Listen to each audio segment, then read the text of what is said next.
hermosas, con estilo, pero un mal calzado puede traer muchos problemas.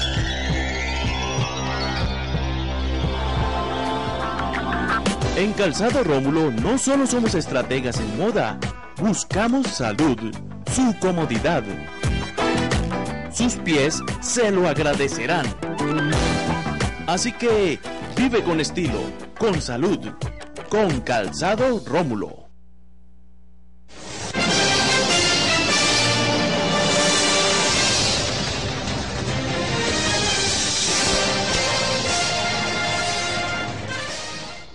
Amables televidentes, los saluda José Alberto Tejada Echeverri, presentándoles el programa institucional del Canal 2, informativo Nuestra Gente. Hoy estoy acompañado en el estudio por el doctor Pablo Borrero, a quien ustedes ya conocen, por el doctor Orlando Riascos, también panelista frecuente de nuestro programa, y por don Andrés Güengue, joven politólogo y economista vallecaucano que con frecuencia igualmente nos acompaña. A los tres los saludo y les agradezco por estar en el programa. Muy buenos días a todos los integrantes de la mesa y a la amable audiencia. Buen día para ustedes, integrantes de la mesa, para todos los televidentes del informativo Nuestra Gente. Muchas gracias por la invitación. Buenos días para nuestra gente allá afuera que nos ve todos los días y buenos días para la mesa. Muy bien.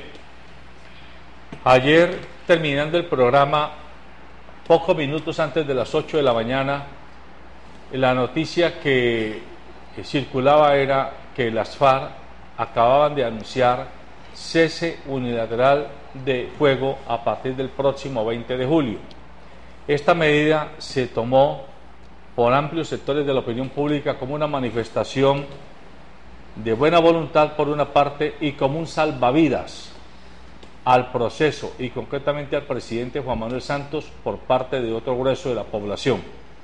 Lo cierto es que en el curso del día se confirmó que efectivamente a partir del 20 de julio las FARC entrarán en cese unilateral, pero están insistiendo con todos los tonos y en todos los lenguajes que este debe ser el abrebocas para entrar a una negociación sobre cese bilateral, y un cese bilateral que no debe ser considerado como coyuntural, sino como la puerta de entrada definitiva a lo que sería el acuerdo final, el cierre de este proceso de negociación.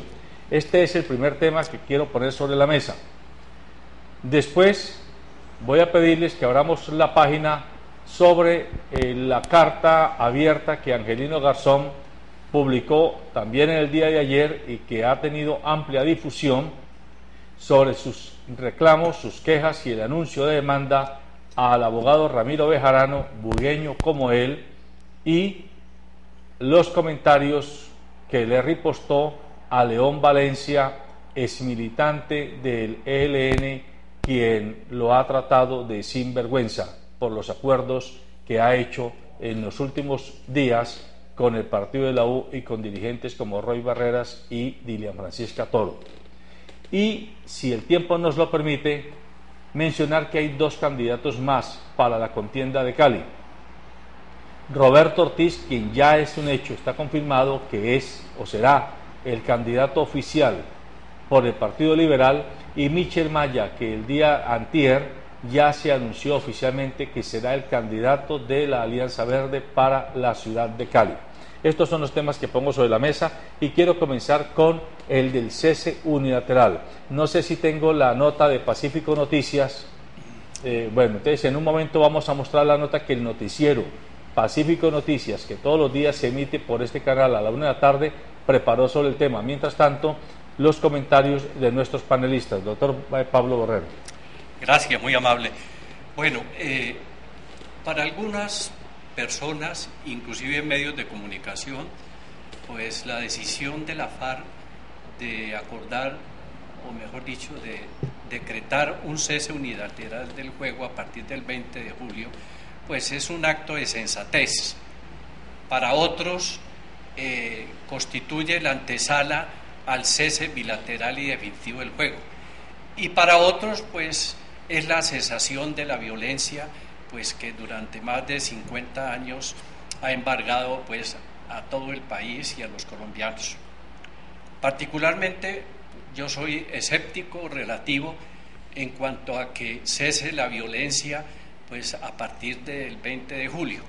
Desde luego las cosas pueden cambiar, pero dada el conocimiento y la experiencia que hay sobre este aspecto, pues no es improbable de que pues la cesación definitiva de la violencia pues no tenga lugar en este caso, más cuando pues la opinión pública está dividida y polarizada entre los seguidores del santismo y los seguidores del uribismo.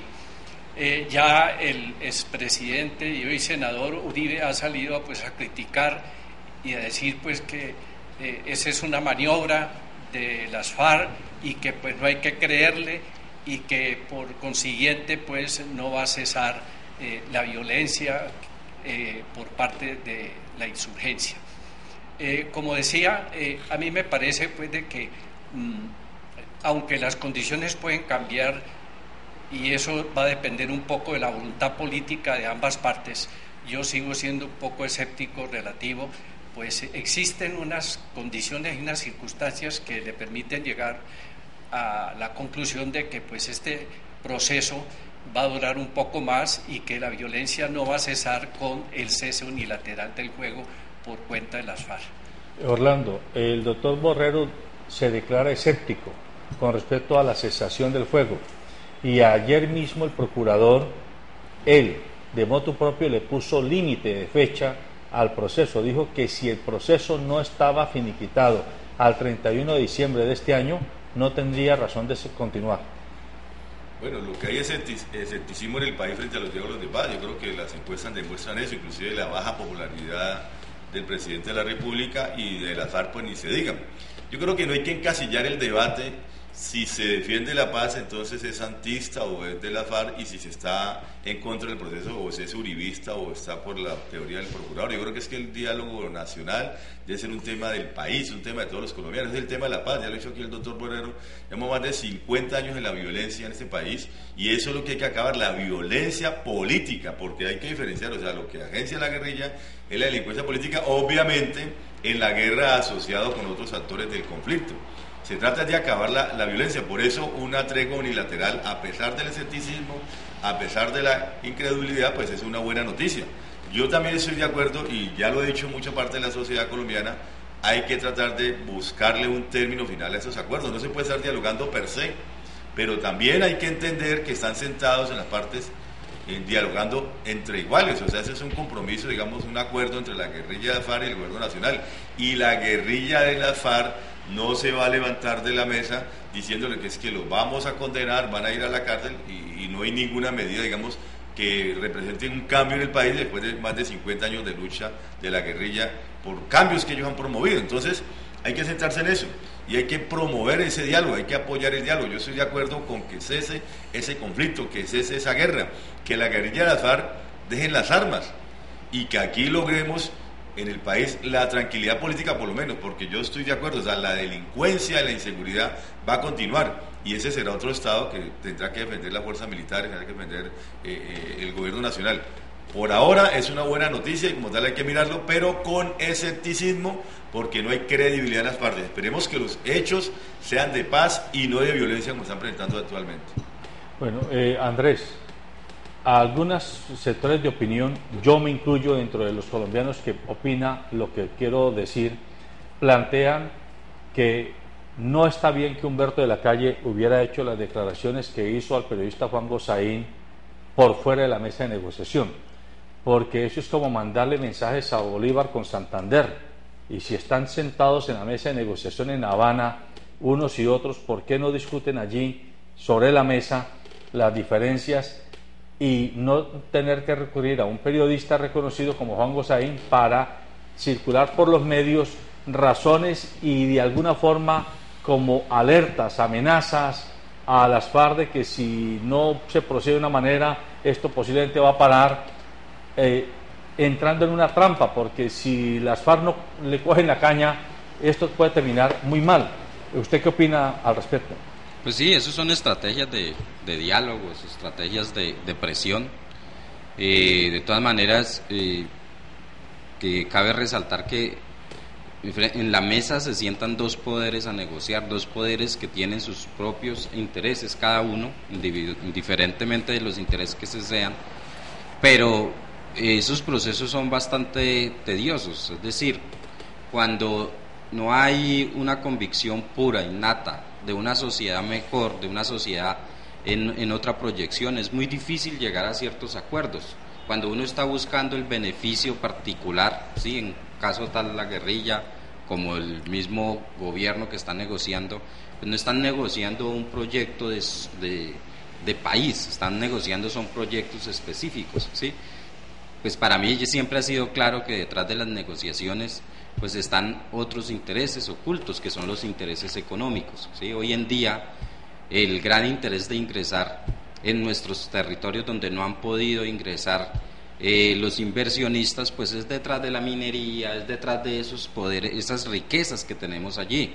Entonces, para eso se necesita un proceso de paz hoy en día. Lo que sí hay que resaltar es que todos los colombianos necesitamos un proceso de paz, necesitamos al menos, no va a llegar la paz, pero al menos que no haya una excusa para que ataquen a nuestros campesinos, para que fumiguen, para que hagan todas esas barbaridades que se hacen con autoridad y sin autoridad también, porque la guerrilla también hace su ejercicio en la zona. Entonces, pues las cartas, los mensajes por fuera de una mesa siempre son procesos de presión, ¿sí? Y sobre todo ahorita que se trata de presionar, adelantar un poco, porque yo creo que ya todos los días que van pasando la ciudadanía pierde la esperanza de que esto llegue a un final, ¿sí? Entonces esto se está prorrogando demasiado y tienen que presionar de una u otra manera. Doctor Pablo, ¿no será que el país se acostumbró a vivir de show en show? Y entonces esto es un show, llevamos 3 años en una parodia de negociación. Dice Néstor Humberto Martínez, que fue ministro consejero de Santos hasta hace 2 meses, que en 8 meses no se ha escrito una letra para sumarle a los llamados acuerdos que hay en la mesa de negociación en La Habana. Pero ¿cuánta plata se ha gastado el país en esa negociación? ¿Cuántos ríos de tinta y de televisión y de radio hay hablando del tema trillado todos los días, y el país desangrándose posiblemente o desmanejándose en muchas de sus regiones? Por ejemplo, ya se habla de que la región pacífica quiere independizarse de Colombia. Ya hay voces, hay grupos que están diciendo que hay que hacer la revolución de la costa pacífica y que hay que poner a Buenaventura de capital y a Quibdó y a Tumaco como las 2 ciudades equidistantes que manejen como el equilibrio de ese cordón territorial. Y esto lo están diciendo los líderes afrodescendientes porque sienten que la guerra va ya a victimizarlos, pero el Estado no se acerca ya a rescatarlos, a llevarles la alternativa. ¿No será que toda esta negociación no se necesitaría si simplemente hubiera voluntad política y el Estado hiciera presencia con educación, salud, vías, comercio y empleo en esas zonas territoriales? No, porque el problema y la solución al conflicto armado no es un problema simplemente de la buena voluntad, de la voluntad política de las partes. Hay que generar unas condiciones y unas circunstancias que permitan pues llegar a unos acuerdos como efectivamente se viene haciendo. Ahora, lo que sucede es que un problema de vieja data como el colombiano de más de 50 años no es posible resolverlo de la noche a la mañana. Incluso en otras partes donde se han resuelto los conflictos de este tipo, pues ha pasado mucho tiempo antes de que se llegue a un acuerdo definitivo. Por otra parte, el problema a mí me parece es que hay algunos aspectos dentro de la agenda que se han convertido de alguna manera en una traba para el desarrollo mismo de los acuerdos. Por ejemplo, esto de la justicia transicional no deja de ser un problema porque ya el gobierno tiene una posición en relación con ese aspecto, cuando lo lógico es que la aplicación de ese tipo de justicia debe ser producto del acuerdo entre las partes y no de la imposición unilateral del gobierno de turno. Más, en este caso, en tratándose la justicia transicional, el Estado no puede asumir la posición de juez y parte, porque pues allí no habría ninguna objetividad, ninguna imparcialidad para juzgar los delitos, ¿no?, de los actores del conflicto que tengan que ver pues con conductas de ferocidad y crueldad, de acuerdo con la doctrina universal, ¿no?, y pues los principios al debido proceso y el derecho a la defensa. De tal manera que a mí sí me parece que pues ese punto que se ha convertido en un obstáculo, de todas maneras tiene que ser producto del acuerdo. No olvidemos que la consigna bajo la cual se ha adelantado el diálogo es: nada está acordado hasta que todo esté acordado, lo que implica que este punto de la justicia transicional tiene que ser producto del acuerdo de ambas partes.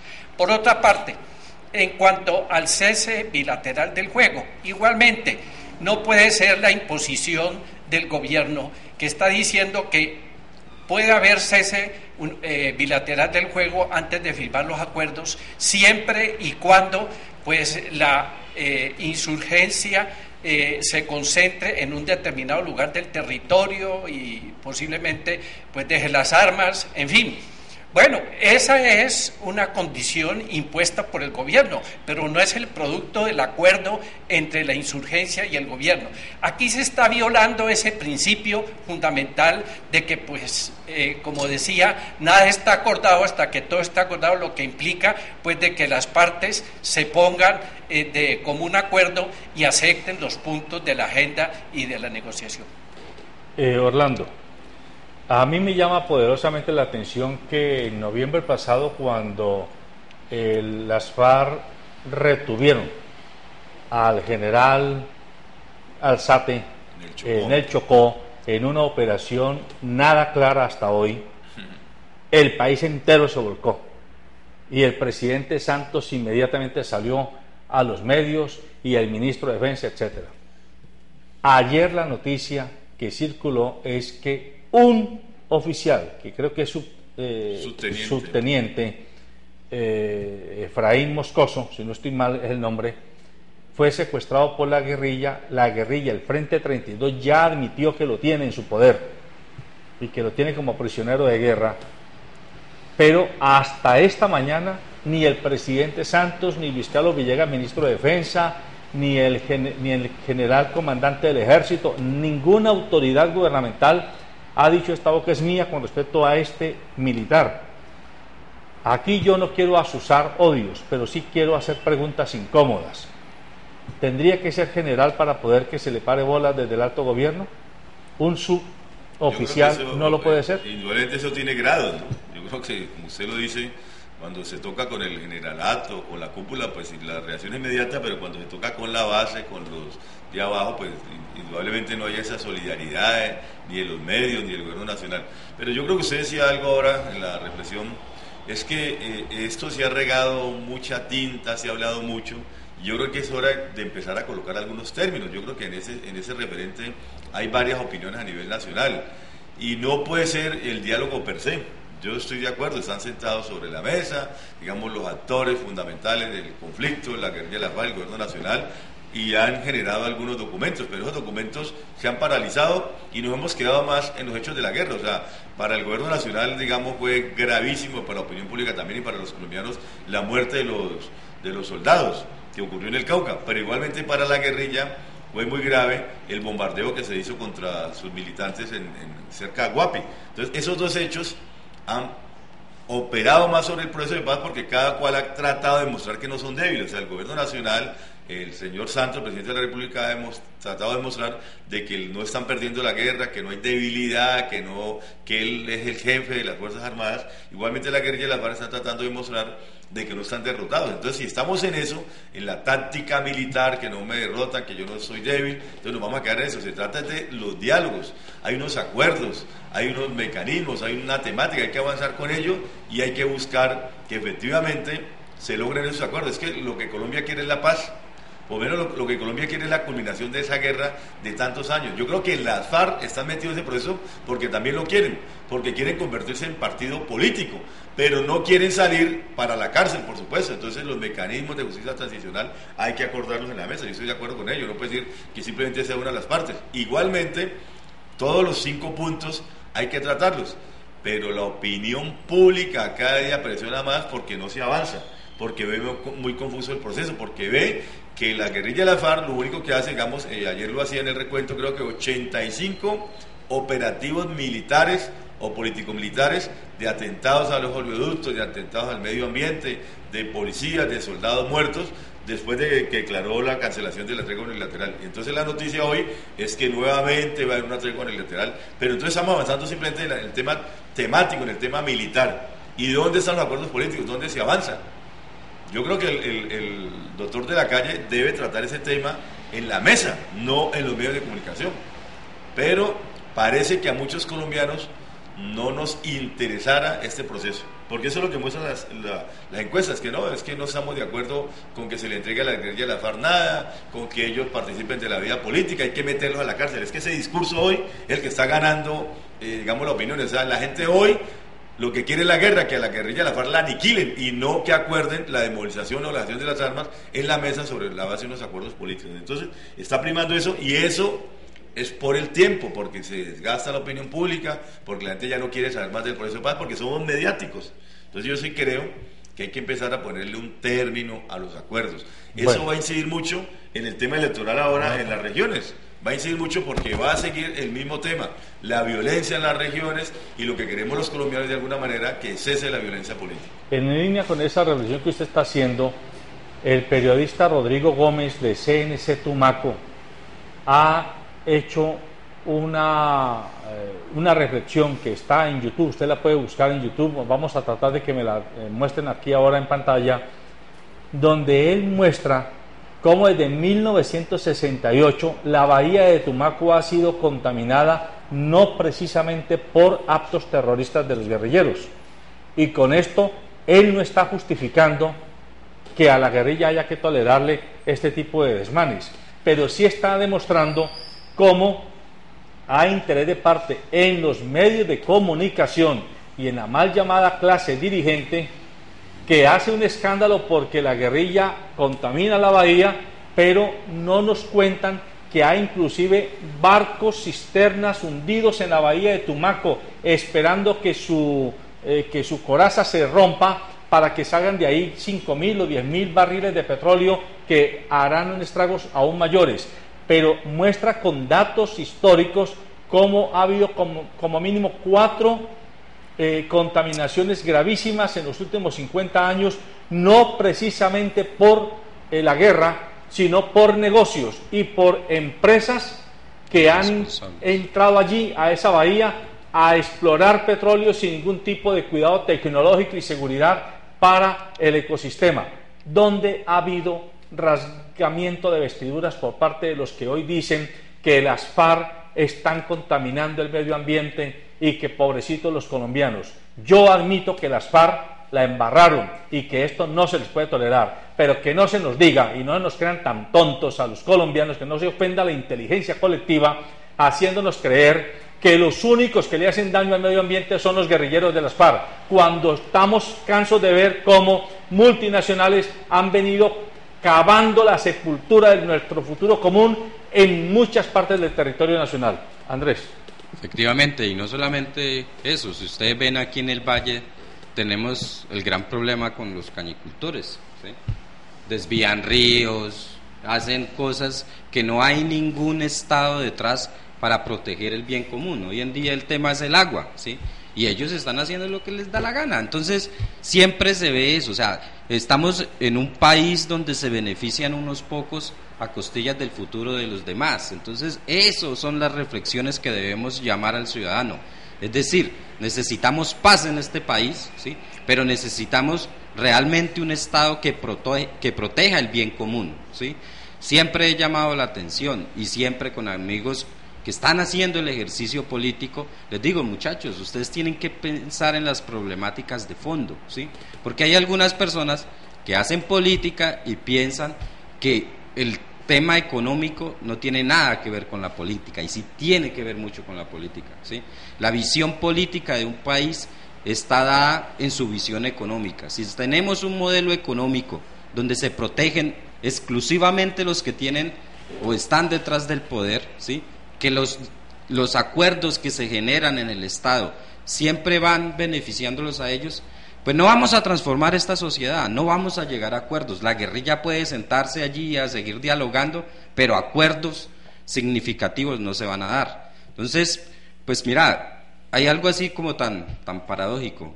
El presidente Uribe hizo un acuerdo con las FARC, con los paramilitares, llegaron, eso fue rapidito, porque los intereses eran los mismos, ¿sí? Es decir, no había una ideología profunda detrás del cuerpo paramilitar. Ellos eran un mercenario a merced, ¿sí?, de los grandes terratenientes. Entonces era muy fácil llegar a unos acuerdos y pum, acabar con todo.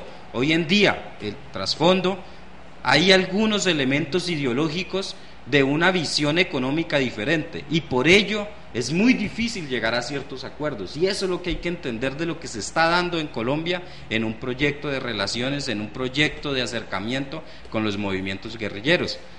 Ellos han perdido un poco su visión inicial, ¿sí?, en términos de proteger, pero hay una ideología de profundidad. Entonces, nosotros podemos entregar las armas, dicen, ¿sí?, pero hay unos acuerdos mínimos que se tienen que dar, y entre esos va el tema de que ellos necesitan garantías para entrar, que no pase lo de la UP, que no pase lo de muchos otros movimientos que se han entregado, que han entregado sus armas y han empezado a ser aniquilados, perseguidos políticamente. Muy bien. Amable televidente e internauta, tenga presente que siempre el propósito de este programa y de este canal con este tipo de programas es el de darle a usted elementos de juicio para que usted analice y decida, porque partimos de que usted es un ser inteligente, y como usted es una persona inteligente, a usted no hay que adobarle la píldora, no hay que engatusarlo con información sesgada y con interés de parte. Nosotros aquí damos opiniones responsables. Esté usted o no de acuerdo con nuestras opiniones, las ponemos sobre la mesa para que usted decida qué es lo que está pasando y qué es lo que más le conviene al país. Alerta con el tema de la negociación actual en Colombia, porque hay muchos arúspices de la guerra que están tratando de decirnos: hay que volver a las armas, hay que masacrar a toda esta cantidad de bandidos para que vivamos en paz. Yo ayer lo dije, no estoy dispuesto ni que a mis hijos ni mis nietos tengan que irse dentro de 10 o 15 o 20 años a un monte a cargar un fusil para defender no sé a quién, porque no creo que se esté defendiendo a la sociedad común, sino a una sociedad de élites, y no puede ser posible. Pero una pequeña reflexión sobre ese tema, para concluir, diría yo, ese espacio, esa primera parte. Es que miren, todo el tema de las FARC, de la guerra, copa todo el escenario, lo mediático, los medios de comunicación y el debate de todos los días, pero resulta que lo de fondo no pasa nada. Lo que han dicho, el modelo económico, el modelo de desarrollo político, qué pasa en el país, quién atenta, porque todo es la FARC, o sea, lo malo es la FARC o la guerrilla, y entonces el tema de la seguridad con los BACRIM, la delincuencia, eso no se ve. Yo por eso digo que hay que también ponerle términos a este proceso, porque si no, vamos a seguir en lo mismo, entonces las acciones militares, y no lo que el país necesita, que es desarrollo económico, equilibrio político, participación, o sea, que se vea la acción ciudadana, el ejercicio del gobierno, y no a toda hora, pues, 50 horas al día hablando sobre el tema de las FARC. Muy bien, hacemos un cambio de página y nos venimos a la carta abierta que Angelino Garzón publicó ayer, en la cual hace anuncios de demandas a Ramiro Bejarano, periodista, abogado, académico, que es bugueño como Angelino Garzón, y quien ha venido reiteradamente refiriéndose a él en tonos que, como dice Angelino en su carta, en el encabezado, tanto va el cántaro a la fuente hasta que al final se rompe. Unos aparte de la carta para pedirle a los panelistas que se pronuncien. El señor Ramiro Bejarano tiene todo el derecho a seguir opinando, pero no a ofender llamándome inepto y diletante. Tampoco tiene derecho a calumniarme señalándome de corrupto, y menos a meterse con mi esposa Montserrat, etc. Dice: Reconozco que cuando fui gobernador del Valle del Cauca me tocó responderle pacientemente sus numerosos derechos de petición, por el único motivo de no reconocer pagos exagerados de intereses por una carretera doble calzada Cali-Candelaria que nunca se construyó. Él actuaba en ese entonces como abogado al servicio del señor Santiago Pardo, quien siempre pretendió un pago mayor, al que finalmente me obligó la Corte Constitucional en diciembre del 2007 por una carretera contratada en 1994, pero como es de conocimiento público, nunca se construyó. El derecho a la libertad de expresión no le da derecho a ninguna persona en el mundo entero a calumniar o atentar contra la honra de las personas. Anuncia que le va a dar poder a alguien para que lo represente. En Colombia, a pesar de los cargos de responsabilidad social, política y estatal que hasta el momento he tenido, ninguna persona mirándome a los ojos me puede acusar que le he robado un peso y menos al Estado. Por eso, los controles e investigaciones que constitucionalmente me han realizado han concluido que he actuado conforme a la ley. Por otra parte, me duele que una persona que es ejemplo de reconciliación e integración como León Valencia, quien en el pasado fue un líder guerrillero y que en esa condición, junto con otras personas, trabajó por la paz, hoy me esté satanizando o descalificando públicamente por el único hecho de sostener una relación política con el senador vallecaucano Roy Barreras, copresidente del partido de la U, que es el partido del gobierno, o porque defiendo el derecho de la doctora Dilian Francisca Toro al debido proceso dentro de una política integral de derechos humanos. Sigue y dice al final: no estoy dispuesto a heredar odios o conflictos de otras personas. El que vote por mí debe saber de antemano que si soy elegido alcalde de Cali, tanto el partido de la U, sus dirigentes y militantes, lo mismo que todos los partidos, organismos sociales y gremiales, tendrán en Angelino un punto de apoyo para que las personas que están dispuestas a no vivir prisioneras del pasado puedan contribuir a la construcción de un futuro de perdón, reconciliación y paz, sin temor a ser señalados, perseguidos o discriminados. Bueno, este es un problema pues aparentemente personal, pero que trasciende a la opinión pública y tiene que ver obviamente con la libertad de expresión, ¿no?, de los ciudadanos, pero eso no exime a los ciudadanos hacer las críticas en relación con las responsabilidades que tienen las personas cuando ocupan determinados cargos públicos. Yo pues no puedo pensar que la crítica es que me están injuriando y me están calumniando cuando me están haciendo unas críticas sobre determinados hechos y circunstancias políticas de las cuales pues yo fui actor principal.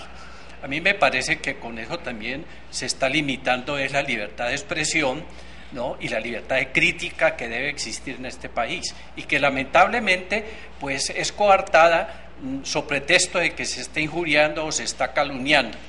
En el caso específico, pues yo no sé hasta dónde pues los hechos que allí se revelan pueden constituir delito de calumnia o de injuria, pero lo que sí me queda a mí muy claro es que de todas maneras, con mayor razón en este momento en que se necesita objetividad y verdad y justicia, es necesario que se pongan las cartas sobre la mesa y se haga el balance de la gestión que se ha realizado por parte de varios dirigentes de la clase política, porque aquí se ha vuelto pues un delito criticar a los dirigentes políticos y a mí me parece que pues eso no se puede llevar a esos extremos. Desde luego, la crítica tiene que ser una crítica constructiva, tiene que ser una crítica dirigida a la defensa del interés común de los ciudadanos, tiene que ser una crítica objetiva,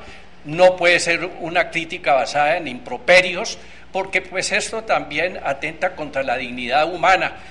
Aquí se trata simplemente de poner las cartas sobre la mesa, como lo he dicho, y hacer el análisis crítico de todos los hechos y circunstancias que han rodeado, de todas maneras, otros hechos políticos y las responsabilidades de quienes han tenido que estar al frente de la administración municipal o regional o del Estado. A mí me parece, pues, que bienvenida sea la crítica constructiva y que ojalá se extienda y se amplíe y se garantice de manera democrática. Doctor Pablo, antes de dar la palabra a Orlando y a Andrés, pero a usted le pregunto, usted que está por fuera, digámoslo, del entorno de los partidos y organizaciones políticas que están en la causa electoral, a Angelino se lo están acusando, o estas personas, concretamente Ramiro Bejarano, lo está adjetivando, está diciendo que es un corrupto, que es un inepto, que es un diletante.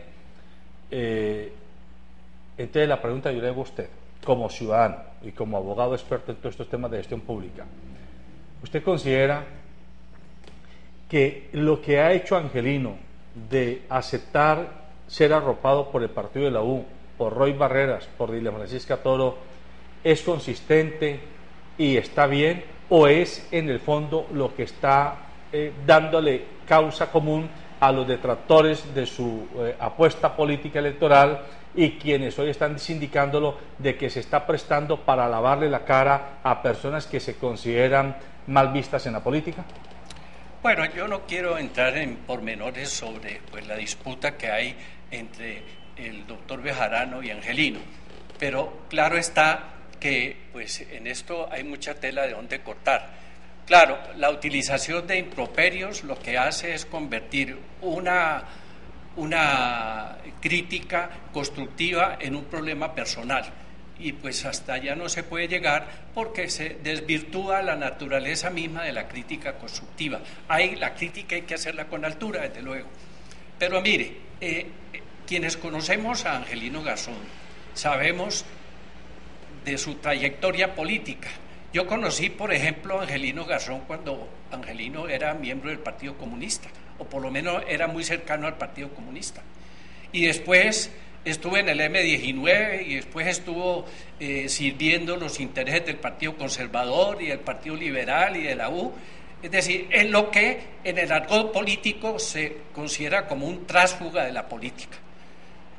A mí me parece que una circunstancia de estas debe ser objeto de crítica, independientemente de las cualidades personales del personaje.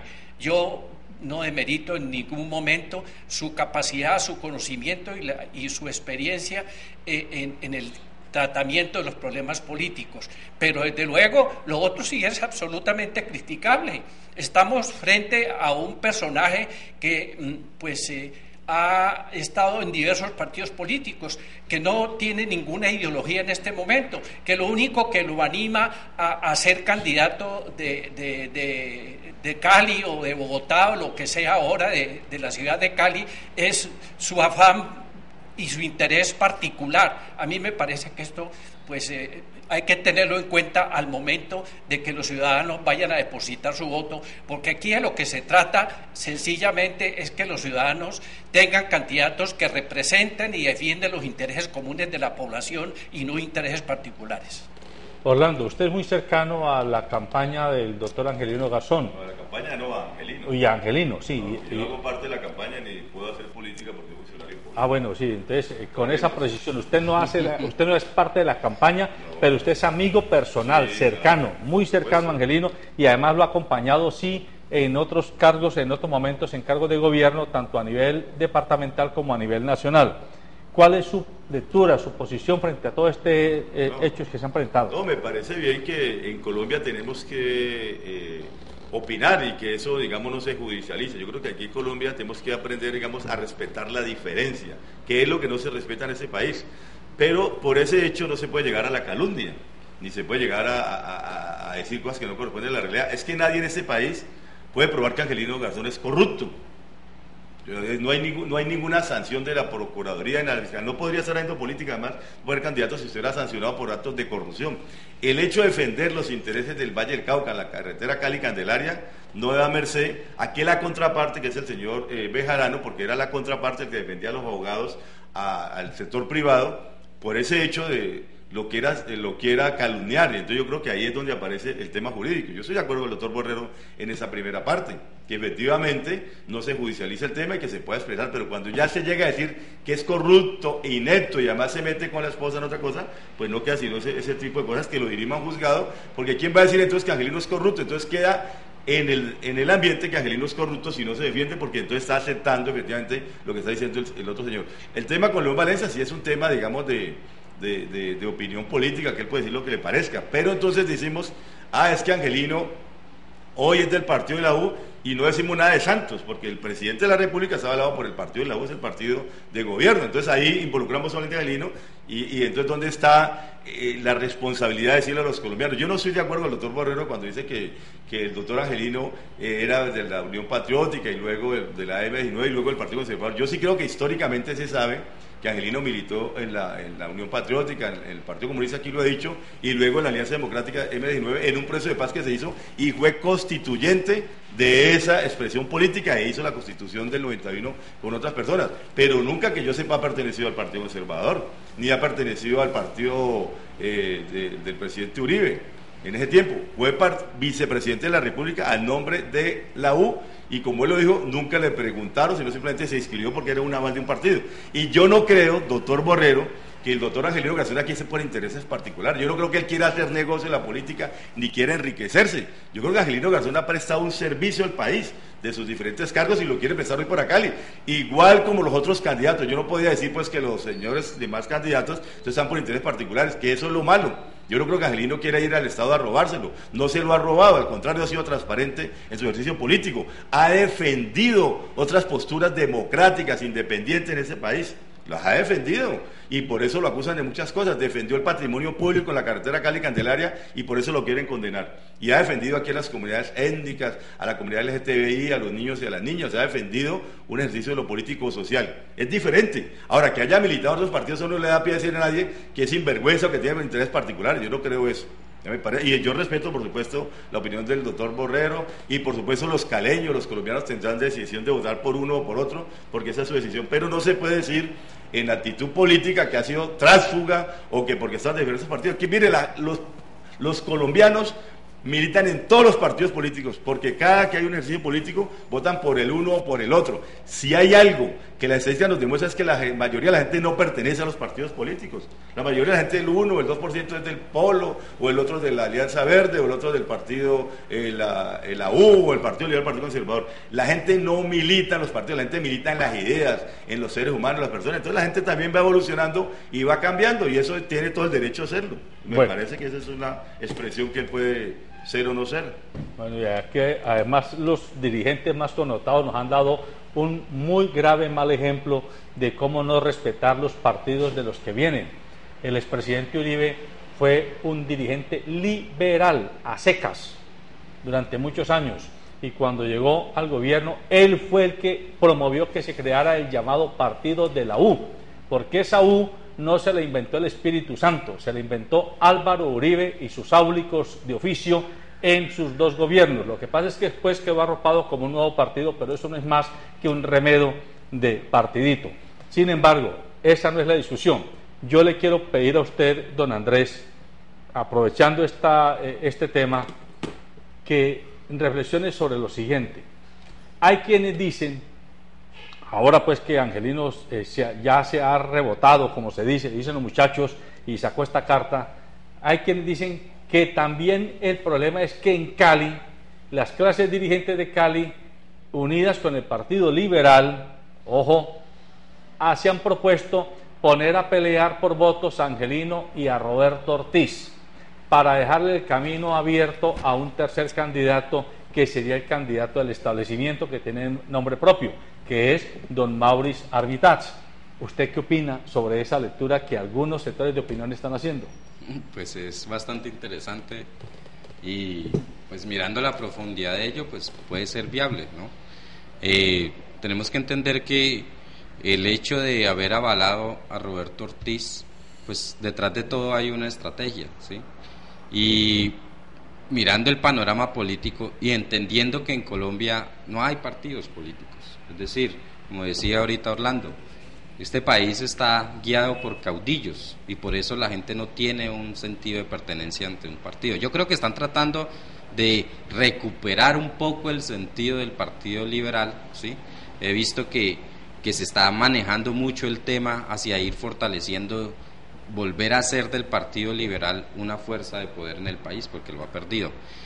Pero efectivamente hay unas clases detrás que maniobran todo el ejercicio político. En Colombia el ejercicio político está maniobrado por unos poderes económicos, ¿sí? Y cuando eso se mueve, usted ve cómo funcionan las cosas, hacia dónde se van los medios de comunicación, dónde enfocan sus noticias, hacia dónde empiezan a generar noticias de apoyo o de contradicción, ¿sí? Entonces, pues no tenemos unos medios de comunicación objetivos que puedan dar con claridad, ¿sí?, los hechos y esclarecer y poner a la gente a hacer lo que mejor se debe hacer, pensar, ¿sí?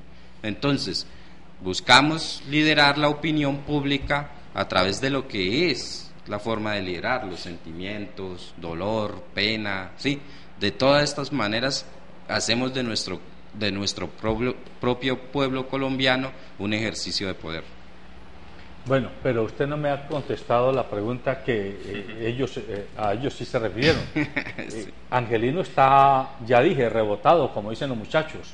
¿Usted qué grado de importancia le da a esta manifestación de Angelino? Pues mira, eso puede ser una manera de llegar al fondo de un ataque constante, ¿sí? Yo creo que en Colombia el ejercicio de Angelino hay que entenderlo de varias maneras. La personalidad del hombre es una persona conciliadora de por sí, ¿sí? Entonces yo creo que ese ejercicio nos hace falta a todos. Yo estoy sentado aquí hoy en día, yo podía estar lleno de odios contra algo que sucedió anteriormente, pero no lo estoy aquí y entiendo que las dinámicas en Colombia son muy complejas. Colombia es un país pragmático, paradójico, ¿sí? Entonces yo no puedo llegar aquí con odios y ponerme a polarizar lo que ya está polarizado de por sí. Es decir, nosotros no podemos sentarnos a dialogar porque ya nos están uniendo y nos están diciendo que nosotros estamos aquí haciendo negocio bajo la mesa. No, nosotros tenemos que tener la capacidad de sentarnos a dialogar con el enemigo, ¿sí? Doctor Pablo, usted, Roberto Ortiz y Angelino Garzón ¿nos van a poner a que se repartan los votos para que se le abra el camino a un tercero? Pues yo no sé qué clase de acuerdos ni de arreglos están haciendo, pero lo único que le puedo decir a usted es que ninguno de los dos candidatos representan ni defienden los intereses comunes de los caleños ni vallecaucanos, ¿no? Entre otras cosas, pues en el caso, por ejemplo, del candidato Ortiz, más conocido como el Chontico, no se le conoce cuál es el programa político, ¿no? ¿Cuál es la visión que tiene sobre la ciudad de Cali, ¿no? ¿Qué piensa sobre el futuro de las empresas municipales de Cali? ¿Cómo concibe la situación del transporte en la ciudad? Problema de la inseguridad. No se le conoce absolutamente nada. Yo no sé cómo van a hacer los caleños para votar por un candidato que no se sabe qué es lo que piensa. Y en el caso de Angelino, pues ya todo el mundo conoce, ¿no? Las perolatas y la retórica de Angelino, hablando del interés general, del bien común y de pues servirle a los intereses de todo el mundo, pero ya hay unos resultados. El pueblo caleño puede entrar a juzgar sobre hechos concretos, no sobre posibilidades, sino sobre hechos concretos. De tal manera que yo lo único que puedo decir en este momento es que cualquiera de los dos candidatos no va a ayudar a la ciudad ni a los caleños a salir de sus problemas. ¿Y usted qué piensa de Michel Maya, que acaba de entrar a la contienda? Pues Michel Maya es un candidato muy joven, es un muchacho inquieto, que no tiene pues la suficiente conocimiento y experiencia, que pues debería de someterse al rigor del ejercicio político, de profundizar en una serie de problemas distintos a los simplemente ambientales y meterse en los problemas políticos de la ciudad. Por otra parte, pues también hay unos resultados, ¿no? Habría que examinar cuál ha sido la trayectoria de él y su conducta como concejal de la ciudad de Cali, Y entonces los caleños tendremos que analizar pormenorizadamente cuál fue el papel que jugó en relación con una serie de aspectos muy importantes en el plan de ordenamiento territorial, cuando se trataba los problemas del plan de ordenamiento territorial, ¿no? Por ejemplo, cuando se aprobó el plan de desarrollo y otras cosas que pues a mí me parece, y lo único que puedo decir es que invito a los caleños a que examinen sobre la base de la práctica, ¿no? Los resultados de la actividad de ese candidato. Orlando, ¿Roberto Ortiz y Angelino Garzón se van a repartir los votos? No tengo ni idea. No, o sea, digamos, se los van a disputar mejor. A disputar. No, digamos, todos los candidatos van a disputar los votos. O sea, todos los sí, pero ellos dos por su extracción, digámoslo, que son del entorno popular. En términos electorales, en términos políticos es muy difícil predecir. Yo sé que aquí en Cali, de los habilitados, votan más o menos 600.000 personas. Digamos, en las elecciones pasadas, el doctor Rodrigo Guerrero sacó 270.000 votos, no, 220.000 creo, y anteriormente Bolívar Ospina había sacado 277.000 votos. Digamos, se van a necesitar 300.000 votos para que un candidato o candidata sea el alcalde o la alcaldesa de la ciudad. Y digamos, cada uno va a buscar el nicho donde tiene mayor opinión, donde tiene mayor respaldo. Hay alianzas políticas, hay votos de opinión. Vamos a ver cuál es el comportamiento. Lo importante ahora, como usted lo ha dicho, estamos analizando este programa, es que ya se están visibilizando los candidatos. Es que empezamos, aquí lo hemos discutido, con 33 precandidatos. Entonces, digamos, van quedando en el escenario 8 candidatos. Ya, digamos, el Partido Conservador definió que Carlos José es su candidato. El Partido de la U sabe que Angelino es el candidato. Ya en la Alianza Verde, Michel Maya es el candidato. El Partido Liberal tiene a Roberto Ortiz candidato. Imagino que el Polo va a tener a Wilson Arias y vendrán otros por firmas, de Mauricio Armital por firma. Entonces va a haber un escenario de 8 o 10 candidatos. El voto en blanco y la opinión se va a referir a eso. Van a haber, digamos, una campaña, digamos, muy metida en temas personales, que es lo que no debe ser. Yo estoy de acuerdo, sabe que haya proyectos políticos, la gente los conozca por sus hechos, por lo que han gobernado o por las propuestas que hagan, o sea, las tesis programáticas, que es lo que no ha habido en la campaña. Yo creo que eso es lo que hay que empezar a conocer, digamos, y qué intereses representan, cómo van a gobernar la ciudad, con quién van a gobernar la ciudad, y que la gente empiece a conocer. El tema puntual, digamos, de Ortiz y Garzón, bueno, son muy populares, seguramente el extracto 1 y el extracto 2 tendrán una mayor incidencia. El señor Armital se dice que representa extracto 5 y 6, vamos a ver quién tiene mayor votación y cuál es la decisión que la gente de Cali toma al respecto el 25 de octubre, que son las elecciones. Muy bien, amables televidentes, el tiempo se acabó. Recuerden que este programa es un aperitivo para que a usted se le abra el apetito por buscar información completa, veraz, oportuna, que le permita ejercer su derecho y su deber como ciudadano. Y más ahora que estamos hablando, por un lado, de una negociación de un conflicto y por el otro de unas elecciones a la ciudad, al departamento, a los consejos, a las asambleas departamentales. No hay políticos malos, no hay políticos sinvergüenzas, no hay políticos corrompidos. Hay ciudadanos indolentes, hay ciudadanos insolidarios, inconscientes e inconsecuentes que permiten que se parapeten en los escenarios de poder personas indeseables, y después esos mismos ciudadanos que se quedaron durmiendo o que se quedaron viendo televisión el día de las elecciones porque ¿para qué salir a votar si esa vaina está arreglada?, son los que se salen a quejar y a decir que esos políticos sinvergüenzas tienen al país como lo tienen. Los políticos no tienen al país como lo tienen. Al país lo tenemos como lo tenemos usted y yo, con nuestra decisión de actuar o de no actuar. Así que pongámonos serios y dejemos de decir tonterías y asumamos nuestra responsabilidad política como ciudadanos. Buenos días.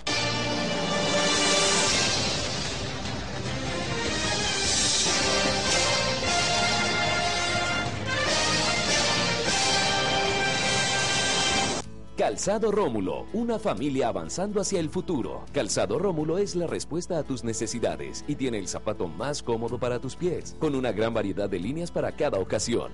Calzado Rómulo, el verdadero bienestar para tus pies. Encuéntranos en los principales almacenes del país. Colombiano, compra colombiano.